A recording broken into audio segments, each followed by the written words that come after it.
श्री शिवाय नमस्तुभ्यम। हर हर महादेव। दोस्तों, आप सभी लोग जानते हैं कि 23 जून 2026 यानी मंगलवार को पड़ रही है ज्येष्ठ महीने की नवमी तिथि। और दोस्तों, ये वो तिथि है जो ज्येष्ठ महीने में पड़ने वाली सबसे बड़ी तिथि है, क्योंकि यह मंगलवार के दिन पड़ रही है। और इसी दिन किया गया एक दीपक और स्वस्तिक का उपाय कभी भी खाली नहीं जाता है और इसका बहुत ही बड़ा और विशेष महत्व होता है। पूज्य गुरुजी ने कहा है, अगर कभी भी मौका लग जाए और ज्येष्ठ महीने की नवमी तिथि मंगलवार को पड़ जाए तो आप लोगों को एक दीपक और स्वास्तिक वाला उपाय तो अवश्य ही करना चाहिए। और इन दोनों का संयोग बहुत ही कम आता है। और दोस्तों, पूज्य गुरुजी ने अपनी शिव महापुराण की कथा में बताया है, इस दिन आपको एक दीपक वाला उपाय तो अवश्य ही करना चाहिए, क्योंकि ऐसा दिन पूरे साल में सिर्फ एक ही बार आता है। और दोस्तों, आप सभी लोग जानते हो कि मंगलवार नवमी का अगर सबसे बड़ा कोई उपाय है तो वो एक मुख्य द्वार दीपक वाला उपाय है। तो दोस्तों, इस मंगलवार के दिन आप लोगों को इस एक मुख्य द्वार दीपक वाले उपाय को जरूर करना है। बहुत सारे लोग होंगे जिन लोगों ने इस उपाय को न किया हो, मतलब पूरा साल निकल गया और उन्होंने किसी भी दिन इस मुख्य द्वार दीपक वाले उपाय को न किया हो। पर दोस्तों, आपके पास एक आखिरी मौका बचा हुआ है, जो कि 23 जून के दिन है। तो इस दिन आप लोगों को इस वाले उपाय को जरूर कर लेना है। भले ही आपने पूरे साल भर इस उपाय को न किया हो, पर अगर आपने इस ज्येष्ठ महीने में पड़ने वाली नवमी तिथि के दिन अगर इस वाले उपाय को कर लिया तो आपको इस उपाय को करने का वो फल मिलेगा जिसकी आपने कभी कल्पना भी नहीं करी होगी। इसीलिए आप लोग इस वाले उपाय को एक बार जरूर कर लेना, ताकि आप लोगों के हाथ से यह मौका ना जा सके और आपको इस उपाय को करने का फल मिल सके। दोस्तों, यह उपाय पंडित जी ने अपनी अभी की ही शिव महापुराण की कथा में बताया है, जिस उपाय को आज हम आपको बहुत अच्छे से समझाने वाले हैं। इस वीडियो को देखने के बाद इस उपाय को समझने के लिए आपको कोई और वीडियो को देखने की जरूरत नहीं पड़ेगी। तो चलिए दोस्तों, उपाय को शुरू करते हैं। देखिए, यह इस ज्येष्ठ महीने के मंगलवार के दिन यह इतना खास होता है, इतना महत्वपूर्ण होता है। देखा गया है कभी कभी बड़े बड़े पूजा पाठ अनुष्ठान से जो मनोकामना पूर्ण नहीं होते, वो इस ज्येष्ठ महीने के नवमी के दिन एक छोटे से उपाय करने से ही आपकी मनोकामना पूर्ण हो जाती है। और बहुत सारे लोगों ने इस उपाय को किया भी है और उनको इस उपाय को करने का फल भी जरूर मिला है। अगर आप लोग भी इस उपाय को मंगलवार नवमी के दिन करना चाहते हैं तो आप इस उपाय को पहले अच्छे से समझ लेना, सुन लेना, उसके बाद करना। आपको इस उपाय का फल जरूर मिलेगा। और इस उपाय को कर लेने से आपके घर में चाहे किसी भी प्रकार की दुख और समस्या क्यों ना चल रही हो, आपको उसका कारण भी नहीं पता है कि भाई यह समस्या किस कारण से चल रही है, उसका कुछ भी कारण हो सकता है, जैसे पितृदोष हो सकता है या किसी भी तरह का मंगल दोष भी हो सकता है। तो इस दिन आप लोगों को यह वाला उपाय कर लेना है। यह एक ऐसा उपाय है जिस उपाय को अगर किसी विशेष दिन पर किया जाए तो भाई उस विशेष दिन का जो है वह तो हमें मिलता ही मिलता है। पर हमने उस दिन पर इस उपाय को किया है तो हमें उससे भी बड़ा फल मिलता है और फल बहुत जल्दी मिलता है, क्योंकि आप इस उपाय को बहुत ही बड़े और विशेष दिन पर कर रहे हो। तो चलिए अब उपाय के बारे में बात करते हैं, लेकिन उससे पहले आप लोगों को यह जानना आवश्यक है कि आखिर यह उपाय किस समय करना है, किसको करना है और कैसे करना है। तो चलिए हम आगे आपको वीडियो में एक एक करके बता देते हैं, लेकिन उससे पहले अगर आप लोग हमारे चैनल पर नए हैं तो हमारे चैनल को सब्सक्राइब कर लेना और इस वीडियो को लाइक करके कमेंट बॉक्स में श्री शिवाय नमस्तुभ्यम ओम नमः शिवाय जरूर टाइप कर देना। और अपने फायदे के लिए, गरीबी दूर करने के लिए इस वीडियो को पूरा देखकर जाना, तभी आपको लाभ की प्राप्ति होगी।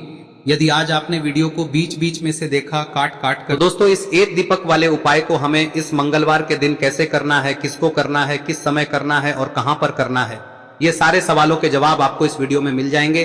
और जो ये वीडियो देखेगा भाई, उसको एक मुख्य द्वार दीपक वाला उपाय जरूर करना चाहिए, क्योंकि इस दिन दीपक का भी बहुत ही बड़ा और विशेष महत्व होता है। और जब बात आ जाए एक मुख्य द्वार दीपक की, तो ये सोने पे सुहागा वाली बात हो जाती है और ये एक बहुत ही बड़ा उपाय हो जाता है इस मंगलवार नवमी तिथि का। अब हम समझते हैं इस वाले उपाय को हमें करना किस समय है, इस दीपक वाले उपाय को हमें इस मंगलवार के दिन करना किस समय है। तो देखिए, इस उपाय को करने का जो समय है वह सुबह का समय है और शाम का समय भी है। अब देखिए, यहाँ पर हम मुख्य रूप से सुबह का समय नहीं बोलेंगे, क्योंकि 23 जून मंगलवार नवमी का दिन है और इस दिन प्रदोष काल के समय का बहुत महत्व होता है। बाकी अगर सुबह के समय भी करेंगे तो भी अच्छा होगा, उसमें कोई भी दिक्कत वाली बात नहीं है। तो चलिए जानते हैं इस विशेष उपाय के बारे में। लेकिन उससे पहले एक प्रार्थना, अगर आप इस चैनल पर नए हैं तो आप इस वीडियो को लाइक करें, चैनल को सब्सक्राइब करें और कमेंट बॉक्स में आप अपनी राशि या अपना नाम जरूर डाल दें, क्योंकि हम राशि से जुड़ा भाग्य भी बताते हैं और भाग्य में चल रही परेशानियों को दूर करने के लिए वह आसान से आसान उपाय भी बताते हैं। तो चलिए अब हम अपने सबसे पहले उपाय की बात कर लेते हैं। देखिए, ज्येष्ठ मास के दिनों में विशेषकर भगवान शिव और माता पार्वती और विष्णु भगवान का पूजन किया जाता है। अब साथ ही साथ मंगलवार नवमी का दिन भी पड़ गया है, तो ऐसा समझ लीजिए आपके जीवन में धन भी आएगा, सुख भी आएगा, धन बढ़ेगा भी और साथ ही साथ आपके जीवन के सारे संकटों को भगवान शिव जी दूर कर देंगे। तो चलिए सबसे पहले बात कर लेते हैं सबसे पहले उपाय की, जो कि मंगलवार वाले दिन आपको विशेषकर करना है। और इस उपाय को करने से आपकी कोई भी ऐसी इच्छा, कोई भी विश जो अभी तक अधूरी है, पूरी नहीं हो रही है, तो आपकी बड़ी से बड़ी विश और मनोकामना भी पूरी हो जाती है। जब आप मंगलवार नवमी वाले दिन इस पहले उपाय को कर लेते हैं तो देखिए, आप सभी जानते हैं कि श्री हरि विष्णु जो है उन्हें तुलसी दल सबसे प्रिय है। बिना तुलसी माता के श्री हरि विष्णु अधूरे हैं और बिना तुलसी पत्तों के श्री हरि विष्णु का भोग अधूरा है। अब श्री हरि विष्णु को प्रसन्न करके आप अपनी किसी भी मनोकामना को पूरा कर सकते हैं, क्योंकि श्री हरि विष्णु प्रसन्न हो गए तो आपकी कोई भी विश और इच्छा मनोकामना अधूरी नहीं रहेंगी। तो आपको तुलसी के 5 पत्ते लेने हैं। अब ये 5 तुलसी के पत्ते जो आपने लिए हैं, ये 5 तुलसी के पत्ते आपको श्री हरि विष्णु को अर्पित करने हैं। अपने घर के मंदिर में ही ठीक है, ऐसा आपको करना है। आपके घर में श्री हरि विष्णु की कोई मूर्ति है, प्रतिमा है, वहां पर यह 5 तुलसी के पत्ते आप रखें और साथ ही साथ एक देसी घी का दीपक गोल बाती का आपको लगाना है और ओम नमो भगवते वासुदेवाय नमः इस मंत्र का आपको 11 बार जप करना है। देखो मंत्र कौन सा है, ओम नमो भगवते वासुदेवाय नमः, और फिर श्री हरि विष्णु से अपनी विश, अपनी इच्छा, अपनी मनोकामना कह देना और फिर देखना आपकी विश और इच्छा, जो भी आपकी मनोकामना है, जो भी अपने जीवन में आपको चाहिए। अगर निर्धनता बहुत है, आप अपने घर से गरीबी को दूर करना चाहते हैं, या फिर धन आपका बढ़ता नहीं है, आप चाहते हैं कि आपका धन बढ़े, या फिर आपके घर में फिजूल खर्ची बहुत होती है, पैसा आपके पास नहीं रुकता है, आप चाहते हैं कि पैसा आपके पास रुके, या फिर घर में कोई व्यक्ति ऐसा है जो बहुत बीमार रहता है, या फिर किसी का विवाह नहीं हो पा रहा है, तो जो भी आपकी इच्छा है, जो भी आपके विश है, बस एक बार श्री हरि विष्णु से कह दिन है। साथ ही 7 साल का सबसे बड़ा दिन है। यह दिन इतना उत्तम है कि जो आप श्री हरि विष्णु से मांग लेंगे, जो उनसे कह देंगे, वह आपकी विश, आपकी मनोकामना को बहुत जल्दी पूरा कर देंगे। तो यह पहला उपाय है। चलिए बात करते हैं दूसरे उपाय की। देखो, यदि आपके जीवन में आर्थिक संकट बहुत अधिक हो रहे हैं, धन की समस्या लगातार जीवन में बनी हुई है, एक एक रुपयों को प्राप्त करने के लिए आपको बहुत अधिक मेहनत कर रहे हैं, तो आज रात्रि में सोने से पहले आपको हो यह चमत्कारी दीपक का उपाय अवश्य करना है। या फिर यदि आपका जो व्यापार है, बिजनेस है, दुकान है, वह अच्छे से नहीं चल पा रही है, तो आज रात्रि में इस विशेष दीपक का उपाय आपको अवश्य करना चाहिए। देखो दोस्तों, दीपक हमारे घर में सभी नकारात्मक शक्ति को बाहर करता है। यह उपाय आपको साल में केवल 1 बार करने का ही मौका मिलता है। देखिए, इस उपाय के लिए आपको तुलसी जी की जो सूखी लकड़ी होती है उसे ले लेना है। देखिए दोस्तों, यदि आपके पास पुरानी तुलसी जी की लकड़ी है तो उसे आप ले सकते हैं, और यदि आपके घर में तुलसी जी जो लकड़ी है वह सूखी हुई है तो उसकी लकड़ी आप तोड़ के इस्तेमाल कर सकते हैं। लेकिन आपको ध्यान रखना है कि सूर्यास्त से पहले पहले ही आपको ये जो तुलसी जी की लकड़ी है इसे अवश्य ही तोड़ लेना है। तो इस उपाय के लिए आपको सबसे पहले तो एक मिट्टी का दीपक लेना होगा, चाहे तो आटे का दीपक भी ले सके, क्योंकि आटे का दीपक सभी दीपक में सर्वोत्तम माना गया है। इस दीपक के अंदर आपको शुद्ध घी का प्रयोग करना होगा, और इससे दीपक के अंदर आपने जो तुलसी जी की लकड़ी ली है उसे भी रख देना है। लेकिन ये जो तुलसी जी की लकड़ी है, इसमें आपको चारों तरफ अच्छे से घी लगा लेना है। देखिए, गुरुजी ने बताया है कि जो तुलसी जी की लकड़ी है, यदि आप उपाय करते हैं और बहुत ही शीघ्रता से जल जाती है, तो इसके लिए आपको एक कार्य करना है। आपको थोड़ी सी रुई ले लेनी है और उस रुई को आपने जो तुलसी जी की लकड़ी ली है उस पर अच्छे से चारों तरफ लपेट देनी है। तुलसी जी की लकड़ी के ऊपर रुई लपेटने के बाद इसे आपको पूरा घी के अंदर डुबो लेना है। अब इसे आपको बाती के रूप में प्रयोग करना है। अब दोस्तों, इस दीपक को आपको प्रज्वलित कहां करना है? तो इस दीपक को आपको या तो भगवान विष्णु के सामने प्रज्वलित करना होगा, या फिर आपको भगवान श्री राम के सामने प्रज्वलित करना होगा, या फिर भगवान कृष्ण के सामने, यानी कि भगवान विष्णु के जो भी अवतार हैं उनके सामने आप ये दीपक प्रज्वलित कर सकते हैं। या फिर आप इस दीपक को माता तुलसी जी के सामने भी प्रज्वलित कर सकते हैं। पूज्य गुरु जी ने बताया है कि जो भी व्यक्ति इस प्रकार से तुलसी जी की डंडी से या दीपदान कर देता है, उसके जीवन में कभी भी धन की समस्या नहीं होती है। इसीलिए आपको ये पूरे साल में केवल 1 बार ही मौका मिलता है। इस उपाय को करके देखना, आपकी सभी इच्छाएं जरूर पूर्ण होंगी। ये जो उपाय है रात्रि में सोने से पहले करना है। अब बताते हैं तुलसी के गमले में आपको वह कौन सी चीज डालनी है जिस उपाय को करने से आप अपने जीवन में महाधनी बन जाएंगे। इतना धन आपको मिलेगा कि कभी भी आपके धन में कमी नहीं आएगी, कभी भी आपका धन बर्बाद नहीं होगा। आपके पैसे की बर्बादी बिल्कुल आपके जीवन से रुक जाएगी। और जो लोग कहते हैं कि घर में पैसा तो आता है, पैसा रुकता नहीं है और पैसा बढ़ता नहीं है, वृद्धि नहीं हो रही है, उन्हें भी विशेष यह तीसरा दिन जरूर करना चाहिए। तो देखिए, पहले ही आपको बता दिया कि श्री हरि विष्णु की पूजा और उनका भोग श्री मतलब तुलसी मैया के बिना अधूरा है ना। और तुलसी मैया जो है वह श्री हरि विष्णु के बिना अधूरी है। तो देखिए, जब भी आप तुलसी का कोई उपाय करेंगे तो सीधे सीधे आप श्री हरि विष्णु को प्रसन्न कर लेते हैं।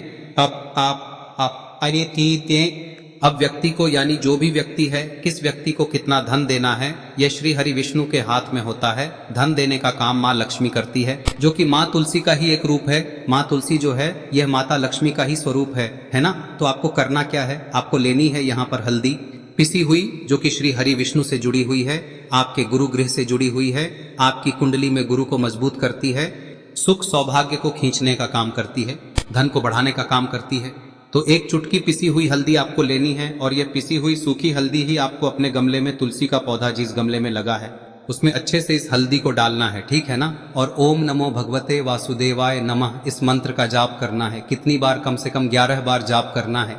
ओम नमो भगवते वासुदेवाय नमः इस मंत्र का जाप करते रहना है और हल्के हल्के से तुलसी के पौधे में आपको पूरे गमले में पीसी हुई हल्दी का छिड़काव करना है। तो देखिए, जो व्यक्ति लेता है, ऐसा समझ लीजिए अपने जीवन से नहीं आने वाली 7 पीढ़ियों के जीवन से निर्धनता और गरीबी को दूर कर देता है। क्योंकि हल्दी जो है ना, यह साधारण नहीं है। हल्दी इतनी उत्तम होती है कि रातों रात आपके जीवन में चमत्कार करती है। आपने देखा होगा कि कोई भी शादी होती है, विवाह होता है ना, कोई भी ऐसा शुभ काम हम करते हैं उसमें हल्दी जरूर लेते हैं।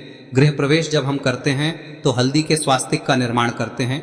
कोई भी अच्छा काम करने जा रहे हैं, हल्दी उसमें लेते हैं और हल्दी जो है ये आपके गुरु ग्रह को मजबूत कर देती है।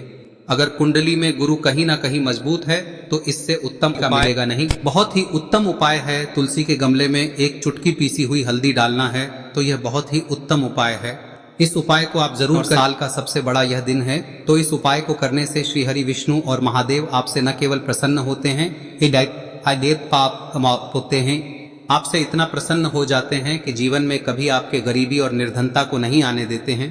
तो चलिए अब बात कर लेते हैं अपने तीसरे उपाय की, जो कि मुख्य द्वार से जुड़ा हुआ है। और यह उपाय है स्थिर लक्ष्मी के वास के लिए। ऐसा पैसा आपके घर में आएगा जो आपके घर में ही रुकेगा। ऐसा पैसा कभी आपके घर में नहीं आएगा जो आपके घर से जाएगा और विशेषकर फिजूल खर्ची में जाएगा। अब आधे से ज्यादा लोगों की यही समस्या होती है कि घर में पैसा तो आता है लेकिन बहुत जल्दी घर से चला जाता है या फिर फिजूल खर्ची में चला जाता है। तो धन की बर्बादी जिन लोगों के घर में हो रही है उन्हें विशेषकर यह तीसरा उपाय करना है। या जिन लोगों के पास बिल्कुल पैसा आना बंद हो गया है, सर पर लगातार कर्जा बढ़ रहा है, उन्हें भी यह विशेष तीसरा उपाय करना है। तो देखिए, आपको फिर से क्या लेना है, हल्दी लेनी है पीसी हुई, जो कि श्री हरि विष्णु से ही जुड़ी हुई है ना। पीसी हुई हल्दी लेनी है और थोड़ा सा पानी डालकर उसका गाढ़ा गाढ़ा आपको पेस्ट बना लेना है। अब इसी हल्दी से आपको अपने घर में स्वास्तिक बनाने हैं। कितने स्वास्तिक? एक स्वास्तिक आपको बनाना है अपनी तिजोरी पर, जिसमें आप पैसा रखते हैं। चाहे तो आप संदूक में रखते हैं, अलमारी में रखते हैं, जिस चीज में भी पैसा रखते हैं, बस वहां पर हल्दी से एक स्वास्तिक बनाना है। दूसरा स्वस्तिक आपको कहाँ बनाना है? अपने घर के मंदिर में, है ना। और 2 स्वस्तिक आपको बनाने हैं अपने घर के मुख्य द्वार पर बाहर की तरफ। हल्दी से 4 स्वास्तिक आपको बनाने हैं। 2 स्वास्तिक मुख्य द्वार पर बाहर की तरफ, एक तिजोरी पर, है ना, और एक अपने घर के मंदिर में। बस यह उपाय आप लिया तो देखिए, जो धन की तिजोरी है उसमें पैसा भरा रहेगा। कभी भी धन की तिजोरी धन से खाली नहीं होगी, क्योंकि जहां पर हल्दी का स्वस्तिक एक होता है वहां कभी धन की कमी नहीं होती है। हमेशा वहां पर धन की देवी माता लक्ष्मी वास करती हैं, क्योंकि हल्दी किससे जुड़ी हुई है? श्री हरि विष्णु से। और माँ लक्ष्मी कहाँ होती है? जहाँ श्री हरि विष्णु वास करते हैं। अब बात करें कि आपके घर का मंदिर जो है उसमें अगर आप एक स्वास्तिक बनाते हैं तो आपके घर से ऊर्जा जो है, पूरे में ऊर्जा फैलती है ना। तो आपके घर में पॉजिटिव एनर्जी बढ़ती है, सकारात्मक ऊर्जा बढ़ाती है। जब आप अपने घर के मंदिर में हल्दी का स्वस्तिक बनाते हैं, आपके घर से बुरी शक्तियां, नेगेटिव एनर्जी जैसी चीजें बिल्कुल आपके घर में नहीं रुकती है। मुख्य द्वार तो इतना उत्तम होता है कि मुख्य द्वार से ही माँ लक्ष्मी की नजर सबसे पहले आपके मुख्य द्वार पर ही पड़ती है। और मुख्य द्वार पर अगर आपने हल्दी के स्वस्तिक बना दिए तो माँ लक्ष्मी देखते ही प्रसन्न हो जाती है, क्योंकि यह श्री हरि विष्णु से जुड़ी हुई है ना। और हल्दी के स्वास्तिक जहां पर जो व्यक्ति अपने घर के मुख्य द्वार पर बनाते हैं, ऐसा समझ लीजिए माँ लक्ष्मी उनके घर में वास करती ही करती है और कभी भी ऐसे घर को फिर छोड़कर नहीं जाती है। स्थिर लक्ष्मी का वास आपके घर में होगा। यह हल्दी के स्वास्थ्य दिन बहुत ही उत्तम है। साथ ही साथ कोशिश करें कि इस दिन गाय माता को हरी घास अवश्य खिलाएं। अगर आपको हमारी ये वीडियो पसंद आई हो तो हमारे इस वीडियो को लाइक करें, चैनल को सब्सक्राइब करें, कमेंट बॉक्स में लिखे हर हर महादेव, जय मां लक्ष्मी। अब बात करते हैं अगले उपाय की। हम सभी के घरों में माता तुलसी का पौधा अवश्य ही होता है। तो देखिए, हमें तुलसी जी के पौधे से सबसे पहले तो 3 पत्ते तोड़ने। देखो, एकादशी वाले दिन आपको तुलसी के पत्ते नहीं तोड़ने। तो देखिए, तुलसी जी के आपको 3 पत्ते तोड़ने लेने हैं। और इन तुलसी जी के पत्तों को तोड़ने के बाद आपको 1 चुटकी हल्दी भी अपने साथ में लेनी है। हल्दी के अंदर आपको जल मिलाकर के पेस्ट के रूप में तैयार करना है। और इसी के साथ में आपको एक दीपक भी लेना होगा। दीपक आप मिट्टी का भी ले सकते हैं, आटे का भी ले सकते हैं। और इस दीपक में आपको शुद्ध घी डाल के इसमें आपको लंबी रुई की बाती का प्रयोग करना है। देखिए दोस्तों, आपके पास 3 तुलसी जी के पत्ते हैं। तो पहला जो तुलसी जी का पत्ता है उस पर आपको सबसे पहले तो जो आपने हल्दी ली है उसकी एक बिंदी लगानी है। और पहला जो तुलसी जी का पत्ता है आपके घर में, भगवान विष्णु का चाहे कोई सा भी स्वरूप हो, चाहे लड्डू गोपाल जी का स्वरूप हो, या फिर भगवान कृष्ण की आपके मंदिर में प्रतिमा हो, या फिर भगवान श्री राम की प्रतिमाएं, उनके सामने आपको पहला तुलसी जी का पत्ता अर्पित करना है। अब देखिए दोस्तों, आपके पास जो 2 तुलसी जी के पत्ते हैं और आपके पास जो एक दीपक है, इन्हें आपको लेकर के पहुंचना है। अपने ही घर में तुलसी जी के पौधे के पास में देखिए, सबसे पहले तो आपके पास जो 2 तुलसी जी के पत्ते हैं उन पर भी आपको हल्दी की एक एक बिंदी लगानी है। और उन दोनों ही तुलसी जी के पत्तों को आपको अपने घर में तुलसी जी के पौधे के वहां पर ही अर्पित कर देने हैं। और इस प्रकार से यह दोनों पत्ते भी तुलसी जी के पौधे के पास में अर्पित करने के बाद अंत में जो आपके पास एक लंबी बाती का दीपक है, इसे आपको तुलसी जी के पौधे के पास में ही प्रज्वलित कर देना है। जो भी व्यक्ति अपने ही घर पर इस प्रकार से तुलसी जी के 3 पत्तों का ये उपाय कर लेता है तो उसका परिवार हमेशा खुश रहता है। उसके परिवार में कभी भी कोई भी संकट उत्पन्न नहीं होता है। और यदि आपके घर में जो भी ग्रह क्लेश है वह भी समाप्त होते हैं। तो इस प्रकार से ये सुंदर सा उपाय करना है। अब बात करते हैं अगले उपाय की। देखो, यदि आपके जीवन में आर्थिक संकट बहुत अधिक हो रहे हैं, धन की समस्या लगातार जीवन में बनी हुई है, एक एक रुपयों को प्राप्त करने के लिए आपको बहुत अधिक मेहनत कर रहे हैं, तो आज रात्रि में सोने से पहले आपको हो यह चमत्कारी दीपक का उपाय अवश्य करना है। या फिर यदि आपका जो व्यापार है, बिजनेस है, दुकान है, वह अच्छे से नहीं चल पा रही है, तो आज रात्रि में इस विशेष दीपक का उपाय आपको अवश्य करना चाहिए। देखो दोस्तों, दीपक हमारे घर में सभी नकारात्मक शक्ति को बाहर करता है।